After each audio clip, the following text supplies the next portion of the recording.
ಬದುಕು ಈಗಷ್ಟೇ ಚಂದದ ನಿಲ್ದಾಣದಲ್ಲಿ ಬಂದು ನಿಂತಂತೆ ಅನಿಸಿತ್ತು ನವಮಿಗೆ. ಇಷ್ಟು ಬೇಗ ಅದರಲ್ಲಿ ತೊಡಕುಗಳು ಕೂಡ ಕಾಣಿಸುತ್ತವೆ ಎಂಬುದು ಮನದಟ್ಟಾಯಿತು. ಆ ಮಾತುಗಳ ಅರ್ಥವಾಗಲು ಮಾತಿನ ಒಳಾರ್ಥಕ್ಕೆ ಹೋಗಬೇಕಾದ ಅವಶ್ಯಕತೆ ಇಲ್ಲ ಅವಳಿಗೆ. ಅವರುಗಳೆಲ್ಲ ಅವಳ ಬಗ್ಗೆ ಮಾತನಾಡುತ್ತಿರುವ ವಿಷಯದ ಕುರಿತು ಸಂಪೂರ್ಣ ಸ್ಪಷ್ಟತೆ ಸಿಕ್ಕಿದೆ. ಆದರೆ ನಿಜ ತಿಳಿದ ಮನಸ್ಸು ಒಪ್ಪಿಕೊಳ್ಳುವುದು ಹೇಗೆ? ಅವರುಗಳ ರೀತಿ ಅವಳು ಕೂಡ ಎದ್ದು ಹೋಗಿ ಮಾತನಾಡುವ ಧೈರ್ಯ ಬಂದಿದೆ ಹುಡುಗಿಗೆ. ಇದು ಹೊಸ ವಿಷಯ. ಆದರೆ ಮಾತುಗಳ ನಂತರ ಬರುವ ಸಾಧಕ ಬಾಧಕಗಳ ಬಗ್ಗೆ ಯೋಚಿಸುತ್ತಾ ತಾಳ್ಮೆ ತಂದುಕೊಂಡು ತನ್ನ ಕೆಲಸದಲ್ಲಿ ಗಮನವಿರಿಸಲು ನೋಡಿದಳು ನವಮಿ. ಇದರ ನಡುವೆ ಸ್ವಲ್ಪ ಸಮಯ ಕಳೆಯಿತು. ನವಮಿಯ ಕೆಲಸದ ಮೇಲಿನ ಏಕಾಗ್ರತೆ, ಇತ್ತ ನಕುಲ್ನ ಕೆಲಸದ ಮೇಲಿನ ಅನ್ಯಮನಸ್ಕತೆ ಮತ್ತು ನಿರೀಕ್ಷಳ ಒಳತಂತ್ರಗಳ ಮಧ್ಯೆ ಟೀ ಟೈಮ್ ಬಂದಿತ್ತು. ಕೆಲಸದ ಜೊತೆಗೆ ಫೋನಿನಲ್ಲಿಯೇ ಬ್ಯುಸಿಯಾಗಿದ್ದ ಲಕ್ಷ್ಮಿಯ ಗಮನ ಒಂದೊಳ್ಳೆ ಟೀ ಕುಡಿಯುವತ್ತ ಸಾಗಿತ್ತು. ಲೇ ಬಾಸ್ ಹೆಂಡ್ತಿ, ಸಾಕು, ಎಷ್ಟು ಕೆಲಸ ಮಾಡ್ತೀಯಾ, ಬಾ ಹೋಗಿ ಒಂದು ಸ್ಟ್ರಾಂಗ್ ಆಗಿ ಟೀ ಕುಡ್ಕೊಂಡು ಬರೋಣ ಎಂದು ಕೆಲಸ ಮಾಡುತ್ತಿದ್ದವಳನ್ನ ಬೇಡ ಎಂದರೂ ಎಳೆದುಕೊಂಡು ಹೋದಳು. ಎಲ್ಲ ಎಂಪ್ಲಾಯಿಗಳು ಆಗಲೇ ಟೀ ಕುಡಿಯುತ್ತಾ ಟೀ ಬ್ರೇಕಲ್ಲಿ ಮುಳುಗಿದ್ದರು. ಈ ಇಬ್ಬರು ಕೂಡ ಹೋಗಿ ಟೀ ತೆಗೆದುಕೊಳ್ಳುವ ಸಮಯಕ್ಕೆ ಕುಲುಕುತ್ತಾ ತನ್ನ ಕೂದಲು ಹಾರಾಡಿಸುತ್ತಾ ಬೆಕ್ಕಿನ ನಡಿಗೆಯಲ್ಲಿ 2 ಕಪ್ ಹಿಡಿದು ನಡೆದು ಬಂದಳು ನಿರೀಕ್ಷಾ. ನವಮಿ ಅವಳನ್ನು ನೋಡಲು ಸಹ ಇಚ್ಛಿಸದೆ ಅವಳೆಡೆಗೆ ನಿರ್ಲಕ್ಷ್ಯ ತೋರಿ ಮುಖ ಬೇರೆಡೆಗೆ ತಿರುಗಿಸಿ ಟೀ ಆಸ್ವಾದಿಸಲು ಶುರು ಮಾಡಿದ್ದಳು. ಆದರೆ ನಿರೀಕ್ಷಾ ಯಾರಿಗಾಗಿ 2 ಕಪ್ ಟೀ ಹಿಡಿದು ಬಂದಿರುವಳು ಎಂದು ತಿಳಿದೊಡನೆ ಲಕ್ಷ್ಮಿ ಬುದ್ಧಿ ಚುರುಕಾಯಿತು. ನಿರೀಕ್ಷಾ 2 ಕಪ್ ಹಿಡಿದು ನಕುಲ್ ಕ್ಯಾಬಿನ್ ಕಡೆಗೆ ಹೊರಟಿದ್ದೇ ಲಕ್ಷ್ಮಿ ನವಮಿಯ ಟೀ ಕಪ್ ಕಿತ್ತು ಟೇಬಲ್ ಮೇಲೆ ಕುಕ್ಕಿದವಳು ಬೇರೆ ಕಪ್ ಒಂದಕ್ಕೆ ಟೀ ತುಂಬಿಸಿ ಅವಳ ಕೈಲಿಟ್ಟು, ಇವಾಗ ಏನು ಮಾಡ್ತೀಯಾ ಅಂದರೆ ನಿರೀಕ್ಷಾಗಿಂತ ಬಳ್ಳಿ ಥರ ನುಲಿತಾ, ಇದನ್ನು ತಗೊಂಡೋಗಿ ನಿನ್ನ ಗಂಡನಿಗೆ ಕೊಡು. ನಿನಗಿಂತ ಮುಂಚೆ ಅವಳೇನಾದರೂ ಕೊಟ್ಟರೆ ಇವತ್ತಿನ ನಿನ್ನ ಗತಿ ಏನಾಗುತ್ತೆ ಅಂತ ನನಗೆ ಗೊತ್ತಿಲ್ಲ, ಹೋಗು ಬೇಗ ಎಂದು ಹೇಳಿದರು. ಅವಳ ಮುಖ ನೋಡುತ್ತಾ ಅರ್ಥವಾಗದೆ ಅವಳನ್ನೇ ದಿಟ್ಟಿಸುತ್ತಿದ್ದಳು ನವಮಿ. ಏ ಹುಚ್ಚು ಹುಡುಗಿ, ನಿಂಗೇನೆ ನಾ ಹೇಳ್ತಾ ಇರೋದು, ತಗೊಂಡೋಗಿ ನಕುಲ್ಗೆ ಕೊಡು ಇದನ್ನ. ಅಯ್ಯೋ, ನಿನಗೆ ಹಿಂಗೆ ಹೇಳಿದ್ರೆ ಅರ್ಥ ಆಗಲ್ಲ ಅನಿಸುತ್ತೆ. ಅಲ್ಲಿ ಯಾವಳೋ ಒಬ್ಳು ನಿನ್ನ ಗಂಡನ್ನ ಬುಟ್ಟಿಗೆ ಹಾಕೊಳ್ಳೋಕ್ಕಿಂತ ಮುಂಚೆ ನೀನೇ ಹೋಗಿ ಅವನನ್ನು ಎತ್ತಾಕೊಂಡು ಬಾ, ಹೋಗೆ ಬೇಗ ಹೋಗು ಎಂದು ಬಡಬಡಿಸುತ್ತಲೇ ಅವಳನ್ನು ಮುಂದಕ್ಕೆ ಹೋಗುವಂತೆ ನೂಕಿದಳು. ನವಮಿಗೆ ಇವಳ ವಿಚಿತ್ರ ವರ್ತನೆ ಏನೆಂದು ಅರ್ಥವಾಗದಿದ್ದರೂ ಅವಳು ನಿರೀಕ್ಷಳ ಬಗ್ಗೆ ಹೇಳುತ್ತಿದ್ದಾಳೆ ಎಂಬುದು ಸ್ಪಷ್ಟವಾಗಿ ಅರ್ಥವಾಗಿತ್ತು. ನಿಧಾನಕ್ಕೆ ನಡೆದು ಹೋಗುತ್ತಿದ್ದವಳಿಗೆ ಅದೇನು ಅನಿಸಿತ್ತೋ ಬಡಬಡನೆ ಅವನ ಕ್ಯಾಬಿನ್ ಕಡೆಗೆ ಹೆಜ್ಜೆ ಹಾಕಿದಳು. ಕೆಲವು ಹುಡುಗಿಯರು ಇವರನ್ನ ಗಮನಿಸುವುದರಲ್ಲಿ ನಿರತ. ನಿರೀಕ್ಷಾ ಅವನ ಕ್ಯಾಬಿನ್ ಪ್ರವೇಶಿಸಿದ ಮರುಕ್ಷಣ ಕ್ಷಣಗಳಲ್ಲಿಯೇ ನವಮಿ ಕೂಡ ಅವನ ಕ್ಯಾಬಿನೆಟ್ ಪ್ರವೇಶಿಸಲು ಹೊರಗಡೆ ನಿಂತಿದ್ದ ಹುಡುಗಿಯರೆಲ್ಲರ ನಡುವೆ ಏನಾಗಬಹುದು ಎಂದೆಲ್ಲ ಗುಸುಗುಸುವಾಗಿತ್ತು. ಇತ್ತ ಒತ್ತಡದಿಂದ ಸ್ವಲ್ಪ ಹೆಚ್ಚಾಗಿ ತಲೆನೋವು ಆವರಿಸಿದ್ದ ಕಾರಣ ನಕುಲ್ ಕಣ್ಮುಚ್ಚಿ ಚೇರ್ನ ಹಿಂದಕ್ಕೆ ಒರಗಿದ. ಇವರಿಬ್ಬರ ಆಗಮನದ ಕಾರಣದಿಂದ ಎಚ್ಚೆತ್ತವ ಇಬ್ಬರನ್ನು ನೋಡಿ ಅವರ ಕೈಗಳಲ್ಲಿ ಇದ್ದ ಕಪ್ಗಳನ್ನು ನೋಡಿ ವಿಚಿತ್ರ ಮುಖ ಮಾಡಿದ. ಸರ್, ನಿಮ್ ಟೀ ಎಂದು ನಿರೀಕ್ಷಾ ಲಘು ಬಗೆಯಿಂದ ಅವಸರದಲ್ಲಿಯೇ ಅವನ ಮುಂದೆ ಕಪ್ ಚಾಚಿದಳು. ಆದರೆ ಇವರನ್ನು ದಿಟ್ಟಿಸುತ್ತಿದ್ದ ನವಮಿ ಮಾತ್ರ ಕಪ್ಪನ್ನು ಅವನೆಡೆಗೆ ನೀಡಲೇ ಇಲ್ಲ. ಅವಳ ತಲೆಯಲ್ಲಿ ಅವನು ಏನು ಮಾಡಬಹುದು ಎಂಬುದೇ ಓಡುತ್ತಿತ್ತು. ಇದ್ಯಾವುದರ ಅರಿವಿರದ ನಕುಲ್ ನಿರೀಕ್ಷಾ ನೀಡಿದ ಕಪ್ಪನ್ನು ತೆಗೆದುಕೊಂಡವ. ನವಮಿಯನ್ನು ನೋಡಿದ್ದೇ ಆಕೆ ಸಹ ತನ್ನ ಜೊತೆ ಟೀ ಕುಡಿಯಲು ಬಂದಿರುವಳು ಎಂದು ಭಾವಿಸಿದಾತ ನವಮಿ ಎಂದು ಅವಳ ಹೆಸರನ್ನು ಕರೆಯುತ್ತಾ ಕಪ್ಪನ್ನು ಇನ್ನೂ ತುಟಿಗೇರಿಸಿದ್ದನಷ್ಟೇ. ಬಿಸಿ ಬಿಸಿಯಾಗಿ ತಂದಿದ್ದ ಟೀ ಕಪ್ಪನ್ನು ನೆಲಕ್ಕೆ ಬಡಿದು ನವಮಿ ಒಂದು ಕ್ಷಣ ಕೂಡ ನಿಲ್ಲದೆ ರಪ್ಪನೆ ಕ್ಯಾಬಿನ್ ಬಾಗಿಲು ತೆಗೆದು ಹೊರಗೋಡಿದ್ದಳು.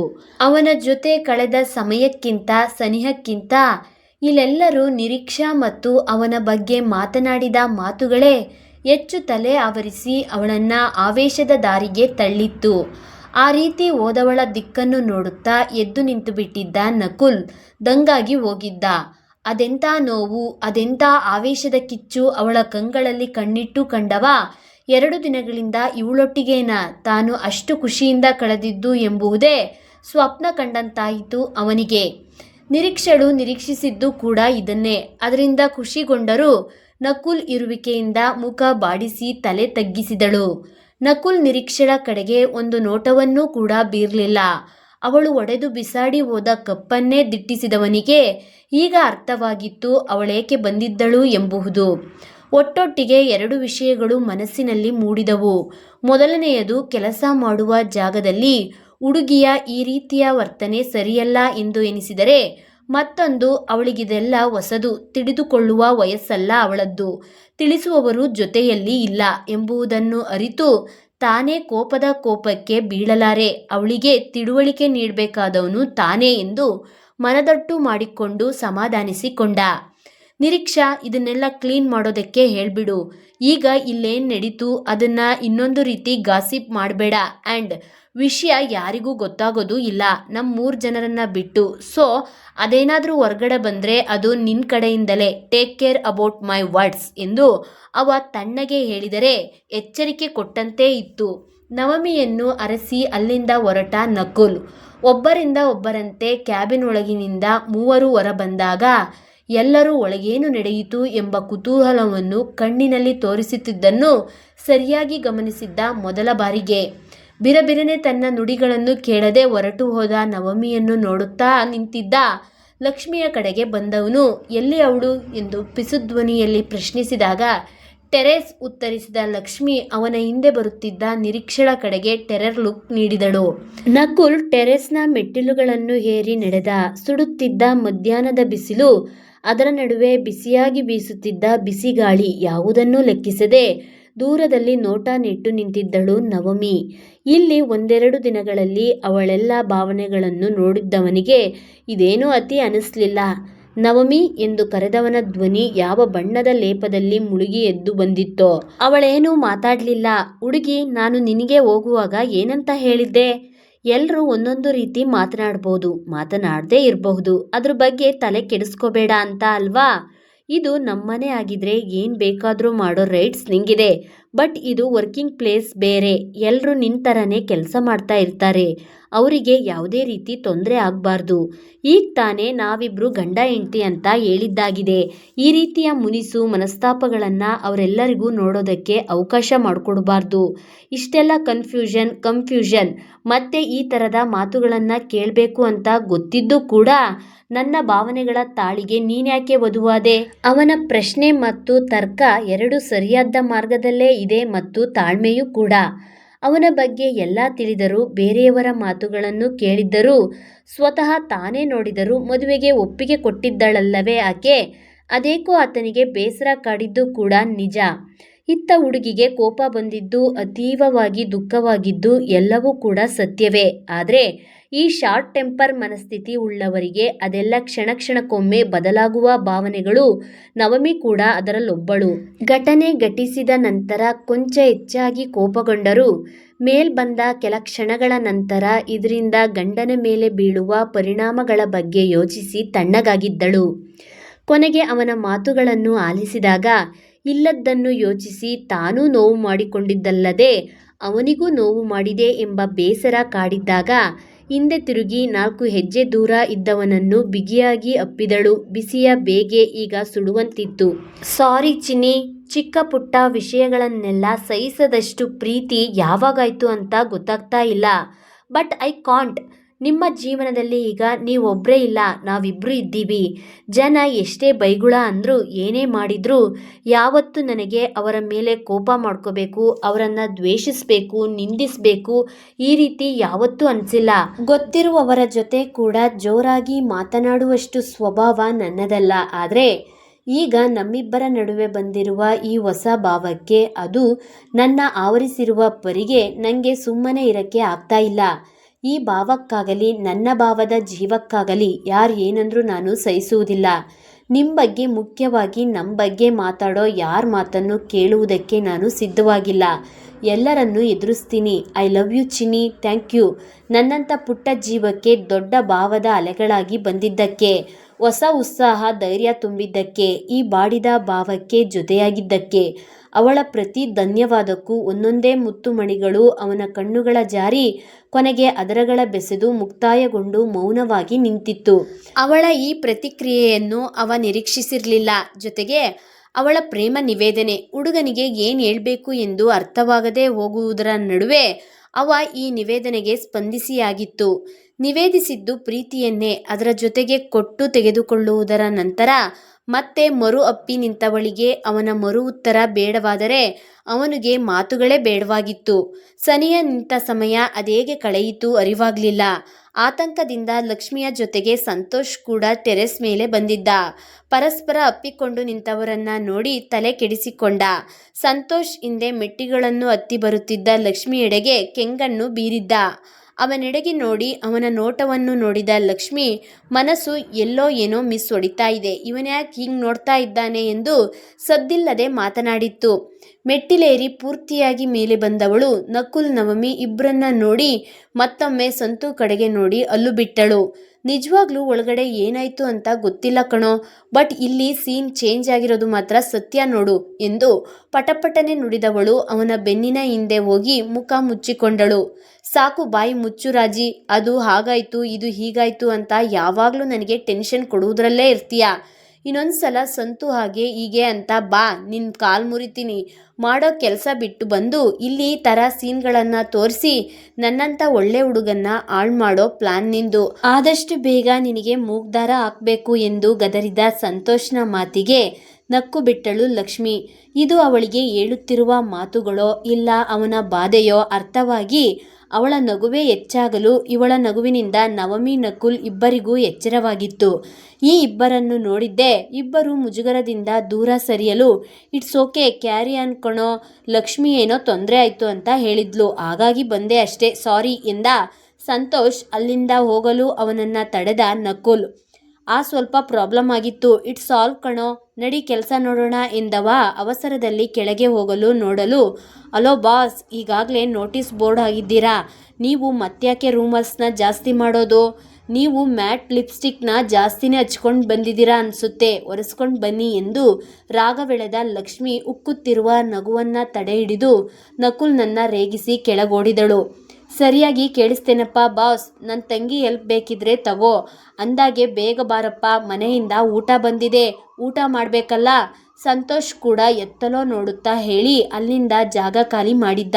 ಹುಡುಗನಂತೂ ಮುಜುಗರದ ಜೊತೆಗೆ ನಾಚಿಕೆಯ ಸುಳಿಯೊಳಗೆ ನುಸುಳಿದಂತಿತ್ತು. ನೆಲದ ಸುತ್ತಮುತ್ತ ಕಣ್ಣಾಡಿಸುತ್ತಾ ಹೆಬ್ಬೆರಳಲ್ಲಿ ತುಟಿ ಒತ್ತಿಕೊಂಡರೆ ನವಮಿಗೆ ನಗು ಬಂದಿತ್ತು. ಚಿನಿ ಬಾಸ್ ಕಮ್ ಫಾಸ್ಟ್ ಎಂದು ಹುಡುಗನನ್ನು ಕೆಣಕಿ ಕೆನ್ನೆಗೊಂದು ಮುತ್ತನ್ನಿಟ್ಟು ಅಲ್ಲಿಂದ ಓಡಿದಳು ನವಮಿ. ಗಾಡ್ ಸೇವ್ ಮೀ, ಅವನ ಮನಸ್ಸು ಅಲುಬಿತ್ತು. ತನ್ನ ಹ್ಯಾಂಡ್ ಕರ್ಚೀಫ್ ತೆಗೆದು ತುಟಿ ಕೆನ್ನೆ ಎಲ್ಲವನ್ನೂ ಉಜ್ಜಿ ಒರೆಸಿದವ ತುಟಿಗಳಲ್ಲಿ ನಗು ತುಳುಕಿಸುತ್ತಾ ಕೆಳ ನಡೆದ. ಸಂತೋಷ್ ಇನ್ನು ಯಾವುದೇ ಘಟನೆಗಳು ನವಮಿಯ ಮನಸ್ಸನ್ನು ಕೆಡಿಸದಿರಲಿ ಎಂಬ ಕಾರಣಕ್ಕೆ 4 ಜನಕ್ಕೆ ಆಗುವಷ್ಟು ಮನೆಯಿಂದ ಬಂದಿದ್ದ ಊಟವನ್ನು ತನ್ನ ಕೆಳಗಿನ ಆಫೀಸ್ನಲ್ಲಿ ಇರಿಸಿಕೊಂಡಿದ್ದ. ನಕುಲ್ ತನ್ನ ಕ್ಯಾಬಿನ್ಗೆ ಮರಳಿ ಬಂದ ಮೇಲೆ ಕೆಲಸ ಬಿರುಸಾಗಿ ಸಾಗಿತ್ತು. ಇಲ್ಲಿ ನವಮಿಗೆ ಸುಧಾರಿಸಿಕೊಂಡು ತನ್ನ ಕೆಲಸ ಮುಂದುವರೆಸಿದರೆ ನಡೆದ ಘಟನೆಯನ್ನು ಲಕ್ಷ್ಮಿಗೆ ವಿವರಿಸಿದ್ದಳು. ಊಟದ ಸಮಯವಾಗಲು ಎಲ್ಲ ದಿನದಂತೆ ಅವನು ಅವನ ಕ್ಯಾಬಿನ್ನಲ್ಲಿ ಊಟ ಮಾಡುವುದು ವಾಡಿಕೆ. ಆದರೆ ಡ್ರೈವರ್ ಶ್ಯಾಮು ಇನ್ನೂ ಮನೆಯಿಂದ ಊಟ ತಂದಿಲ್ಲ. ತನ್ನ ಜೊತೆ ನವಮಿ ಇರುವಳು, ಹುಡುಗಿಗೆ ಹಸಿವಾಗಿದೆಯಾ ಈ ಒಂದು ಯೋಚನೆ ಬರುತ್ತಲೇ ತನ್ನ ಫೋನ್ ತಡಕಾಡಿದವ ಕಣ್ಣಿಗೆ ಸಂತೋಷ್ನಿಂದ ಬಂದ ಮೆಸೇಜ್ ಕಾಣಿಸಿತು. ಊಟಕ್ಕೆ ತನ್ನ ಕೆಳಗಿನ ಆಫೀಸ್ಗೆ ಬರುವಂತೆ ಹೇಳಿದ್ದ. ಆಗಲೇ ಎಲ್ಲ ಎಂಪ್ಲಾಯಿಗಳಲ್ಲಿ ಅರ್ಧದಷ್ಟು ಜನ ಡಬ್ಬಿಯಲ್ಲಿ ಊಟ ತಂದಿದ್ದರೆ ಇನ್ನೊಂದಷ್ಟು ಅರ್ಧ ಜನ ಹೊರಗಡೆ ಊಟಕ್ಕೆ ತೆರಳಿದ್ದರು. ಕೆಳಗಿದ್ದ ಆಫೀಸ್ನ ಕಡೆಗಾಗಲೇ ಲಕ್ಷ್ಮಿ ನವಮಿ ಇಬ್ಬರು ಪಾದ ಬೆಳೆಸಿಯಾಗಿತ್ತು. ನಕುಲ್ ಕೂಡ ತನ್ನ ಕ್ಯಾಬಿನ್ನಿಂದ ಹೊರಬರಲು ತನ್ನ ಊಟದ ಡಬ್ಬಿ ಹಿಡಿದು ಎದುರಿಗೆ ಬಂದಳು ನಿರೀಕ್ಷಾ ಮಧ್ಯಾಹ್ನದ ಊಟವನ್ನು ಯಾವಾಗಲೂ ನಕುಲ್ನ ಜೊತೆಗೆ ಮಾಡುವುದು ರೂಢಿ. ಆದರೆ ಬದಲಾವಣೆಗಳ ನಂತರ ಎಲ್ಲವೂ ಬದಲಾಗದೇ ಇರುತ್ತದೆ ಎಂದು ಅಂದುಕೊಳ್ಳುವುದು ಮೂರ್ಖತನ. ಮನೆಯಿಂದ ಲಂಚ್ ಬಂದಿಲ್ವಾ, ಹೊರಗಡೆ ಹೋಗ್ತಾ ಇದ್ದೀರಾ ಊಟಕ್ಕೆ, ನಾನು ಬರ್ತೀನಿ ಇರಿ ಎಂದು ಖುಷಿಯಾಗಿ ನುಡಿದರೆ ಮಾತಿನಲ್ಲಿ ಯಾವ ಆಸಕ್ತಿಯನ್ನೂ ತೋರಿಸದ ನಕುಲ್, ನೋ ನೀಡ್, ನಾನು ಹೊರಗಡೆ ಊಟಕ್ಕೆ ಹೋಗ್ತಾ ಇಲ್ಲ, ಸಂತೋಷ್ ಜೊತೆಗೆ ಕೆಳಗಡೆ ಆಫೀಸ್ನಲ್ಲಿ ಊಟ ಮಾಡೋಕ್ಕೆ ಹೋಗ್ತಾ ಇದ್ದೀನಿ, ಯು ಕ್ಯಾರಿಯನ್ ನಿರೀಕ್ಷಾ ಎಂದವ ಅವಳ ಮರು ಉತ್ತರಕ್ಕೂ ಕಾಯದೆ ಅಲ್ಲಿಂದ ನಡೆದಿದ್ದ. ಅವಳ ಬೆಳಗ್ಗಿನ ವರ್ತನೆ ಇನ್ನೂ ಮನಸ್ಸಿನಲ್ಲಿ ಉಳಿದಿತ್ತು ಅವನಿಗೆ. ಹೋಗುವಾಗ ಹೆಂಡತಿಯ ಕುರ್ಚಿಯ ಕಡೆಗೊಮ್ಮೆ ನೋಡಿದ್ದ. ಹುಡುಗಿ ಅಲ್ಲಿ ಕಾಣದಿದ್ದಾಗ ಕೆಳಗೆ ಹೋಗಿರುವಳು ಎಂದು ಅರಿವಾಗಿತ್ತು. ಕೆಳಗಿದ್ದ ಸಂತೋಷ್ನ ಕ್ಯಾಬಿನ್ನೊಳಗೆ ಮಾತು ಹರಟೆ ಎಗ್ಗಿಲ್ಲದೆ ಸಾಗುತ್ತಿತ್ತು. ನಕುಲ್ನ ಆಗಮನದ ನಂತರ ತಣ್ಣಗಾದದ್ದು ನಿಜ. ಬೇಗ ಬಂದಿದೀಯಾ ಬಾರಪ್ಪ, ತಲೆ ಮೇಲೆ ಕೆಲಸ ಒಂದನ್ನ ಎತ್ಕೊಂಡ್ರೆ ಸಾಕು, ಇನ್ನೇನು ಬೇಡ ನಿನ್ಗೆ. ಈಗ ಜೊತೆಗೆ ಹೆಂಡ್ತಿ ಇದ್ದಾಳೆ ಅನ್ನೋದನ್ನ ಕೂಡ ಮರಿಬೇಡ. ಆ ಹುಡುಗಿ ಹಸಿವು ಅಂತಾನೆ ಇತ್ತು, ಊಟ ಮಾಡು ಅಂದ್ರೆ ಬೇಡ ಅಂತ ನಿನಗೋಸ್ಕರ ಕಾದು ಕೂತಿದ್ದಾಳೆ ಎಂದು ಸಣ್ಣದಾಗಿ ಗೆಳೆಯನನ್ನ ಗದರಿಕೊಂಡ. ಫೋನ್ ಆದ್ರೂ ಮಾಡ್ಬೇಕಲ್ವಾ? ಏಯ್, ನನಗೋಸ್ಕರ ಕಾಯೋದ್ಯಾಕೆ? ಹಸಿವಾದಾಗ ಊಟ ಮಾಡೋದನ್ನ ಕಲಿ. ಇನ್ಮೇಲೆ ಟೈಮ್ ಟು ಟೈಮ್ ಊಟ ಮಾಡಬೇಕು. ನಾನಿದ್ರು ಇಲ್ಲದೇ ಇದ್ರು ಏನು ಅರ್ಥ ಆಯ್ತಾ ಎಂದು ಕೈ ತೊಳೆದು ಬಂದು ಶರ್ಟನ್ನು ಹಿಂದಕ್ಕೆ ಮಡಚುತ್ತಾ ಹೇಳಿದ. ನವಮಿ ಏನನ್ನೂ ಮಾತನಾಡದೆ ಬರಿಯ ತಲೆ ಆಡಿಸಿದಳು.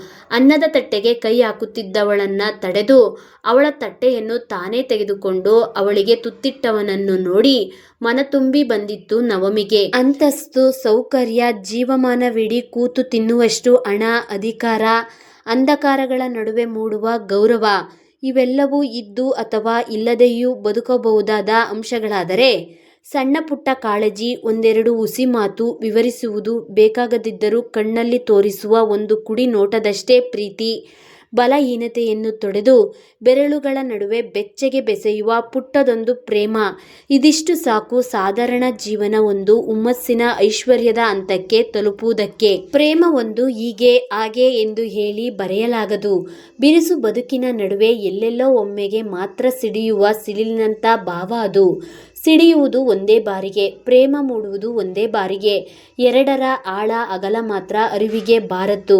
ಇಂಥದ್ದೇ ಆಕಸ್ಮಿಕವಾಗಿ ಹುಟ್ಟಿದ ಭಾವದಲ್ಲಿ ಏನಿದೆ ಎಂಬುದನ್ನ ಅರಿಯುವ ತವಕ ಹುಡುಗಿಗೆ. ನಕುಲ್ನ ಬಿಟ್ಟು ಬಿಡದೆ ದಿಟ್ಟಿಸಿದಳು. ಸಂತೋಷ್ ಮತ್ತು ಲಕ್ಷ್ಮಿ ಏನನ್ನೂ ಮಾತನಾಡದೆ ತಮ್ಮ ಪಾಡಿಗೆ ತಾವು ಊಟ ಮಾಡಿ ಮೇಲೆದ್ದರು. ಇತ್ತ ಈ ಇಬ್ಬರು ತಮ್ಮ ಊಟ ಮುಗಿಸುವುದಕ್ಕೆ ಅರ್ಧ ತಾಸು ಅಧಿಕವಾಗಿಯೇ ತೆಗೆದುಕೊಂಡಿದ್ದರು. ಅಂದಿನ ದಿನದ ಆಫೀಸ್ ಮುಗಿಸುವ ಹೊತ್ತಿಗೆ ನಕುಲ್ ಒಂದು ನಿರ್ಧಾರಕ್ಕೆ ಬಂದಿದ್ದ. ವಿನಾಕಾರಣ ಯಾರದ್ದೋ ಮಾತಿಗೆ ಅವಳು ಹೆಚ್ಚು ತಲೆ ಕೆಡಿಸಿಕೊಂಡು ತನ್ನನ್ನು ತಾನು ಕಳೆದುಕೊಳ್ಳುವುದನ್ನ ಹುಡುಗನಿಗೆ ಸಹಿಸಲಾಗಲಿಲ್ಲ. ಅದರ ಜೊತೆಗೆ ಹುಡುಗಿ ಕೆಲಸ ಮಾಡುವುದು ಈಗ ಒಳಿತಲ್ಲ, ಅವಳ ಮುಂದಿನ ಓದು ಮುಂದುವರಿಸುವುದು ಉತ್ತಮ ಎಂಬ ನಿರ್ಧಾರಕ್ಕೆ ಬಂದಿದ್ದ. ಅದರಂತೆ ಎಲ್ಲ ವ್ಯವಸ್ಥೆಗಳಿರುವ ಕಾಲೇಜು ಒಂದಕ್ಕೆ ನವಮಿಯನ್ನು ಸೇರಿಸಿ ಇಲ್ಲಿನ ಕೆಲಸಕ್ಕೆ ರಾಜೀನಾಮೆ ನೀಡಲು ಅವಳಿಗೆ ತಿಳಿಸಬೇಕು ಎಂದು ನಿರ್ಧರಿಸಿದ್ದನವ. ಜೊತೆಗೆ ಬೇಗನೆ ಆಫೀಸ್ನಿಂದ ಇಬ್ಬರು ಹೊರಟಿದ್ದರು. ಬೇಗನೆ ಮನೆಗೆ ಬಂದವರಿಗೆ ರಿಸೆಪ್ಷನ್ ತಯಾರಿಯ ತರಾತುರಿಯಲ್ಲಿ ಸಮಯ ಕಳೆದಿದ್ದೇ ತಿಳಿಯಲಿಲ್ಲ. ಮೆಲ್ಲೆ ಸಂಜೆ ಸರಿದು ಕತ್ತಲು ಆವರಿಸುತ್ತಿರಲು ಗೆಸ್ಟ್ಗಳೆಲ್ಲ ಒಬ್ಬೊಬ್ಬರೇ ಬರಲು ಆರಂಭಿಸಿದ್ದರು. ನಕುಲ್ ಆಫೀಸ್ನ ಎಂಪ್ಲಾಯಿಗಳೆಲ್ಲ ಅರ್ಧದಷ್ಟು ಜನ ಬಂದಿದ್ದರಾಗಲೇ. ಇತ್ತ ವಿಜಯರಾಣಿಯವರಿಗೆ ಸಂಭ್ರಮವೋ ಸಂಭ್ರಮ. ಅದರಂತೆ ನವ ವಧುವರರನ್ನ ಎಲ್ಲರ ಕಣ್ಮನ ಸೆಳೆಯುವುದರ ಜೊತೆಗೆ ಕಣ್ಕುಕ್ಕುವಂತೆ ತಯಾರಿ ಮಾಡಿಸಿದ್ದರು. ನವೀನ ಮಾದರಿಯ ಬಟ್ಟೆಗಳನ್ನು ತೊಟ್ಟು ಹೆಜ್ಜೆಗೊಂದು ಹೆಜ್ಜೆಗಳನ್ನು ಬೆಸೆದು ಪರಸ್ಪರ ಕೈಗಳನ್ನು ಆಲಂಗಿಸಿ ಮೈಮನಗಳಲ್ಲಿ ಮೂಡಿದ ಭಾವಗಳನ್ನೆಲ್ಲ ಒಂದಕ್ಕೊಂದು ಹೆಣೆದು ಜೀವನದ ಹೊಸ ಹಂತಕ್ಕೆ ಜೋಡಿ ಹೆಜ್ಜೆಗಳನ್ನು ಇಟ್ಟಿದ್ದರು ನವಮಿ ನಕುಲ್. ಎಲ್ಲರನ್ನೂ ಸೇರಿಸಿ ಎಲ್ಲರೂ ಉಪಸ್ಥಿತರಿದ್ದರಲ್ಲಿ ನವಮಿಯ ಕುಟುಂಬವೂ ಕೂಡ. ಬಿಟ್ಟು ಬಿಡದೆ ಸೆಳೆದ ಜೋಡಿಗಳ ಜೊತೆಗೆ ಗಿಫ್ಟು, ಹಾಡು, ಕುಣಿತ ಎಂದು ರಿಸೆಪ್ಷನ್ ಶುರುವಾಗಿತ್ತು. ರಿಸೆಪ್ಷನ್ ಪಾರ್ಟಿ ಅಂತ್ಯವಾಗುವ ಸಮಯಕ್ಕೆ ಪ್ರತ್ಯಕ್ಷವಾಗಿದ್ದಳು ನಿರೀಕ್ಷಾ. ಇಲ್ಲಿ ನವಮಿಯೊಡನೆ ಮಾತನಾಡಲು ಕೊನೆಯದಾಗಿ ಸ್ಟೇಜ್ ಏರಿದ್ದರು ಅವಳ ದೊಡ್ಡಮ್ಮ ಮತ್ತು ಮಾವ. ನವಮಿ ಮತ್ತು ನಕ್ಷತ್ರರ ಅಪ್ಪ ಅಮ್ಮ ಮಾತ್ರ ಆಗಸದಲ್ಲಿ ಮೂಡಿದ ಬೆಳಕಿನಲ್ಲೇ ತಮ್ಮ ಖುಷಿಯ ನಗುವನ್ನು ಚೆಲ್ಲಿದ್ದರು. ಬಳಿದ ಬಣ್ಣಗಳಲ್ಲದೆ ತನ್ನ ಮುಗ್ಧತೆಯಿಂದಲೇ ಮುದ್ದಾಗಿ ಕಾಣುತ್ತಿದ್ದ ಮಡದಿಯತ್ತ ಕಣ್ಣೊರಳಿಸಿದ ನಕುಲ್ ಅವಳ ಕೈ ಮೇಲಿಂದ ಹಿಡಿತ ಬಿಗಿ ಮಾಡಿದ್ದರೆ ಅವನತ್ತ ನೋಡಿದವಳು ದೊಡ್ಡದಾದ ನಗು ಬೀರಿದಳು.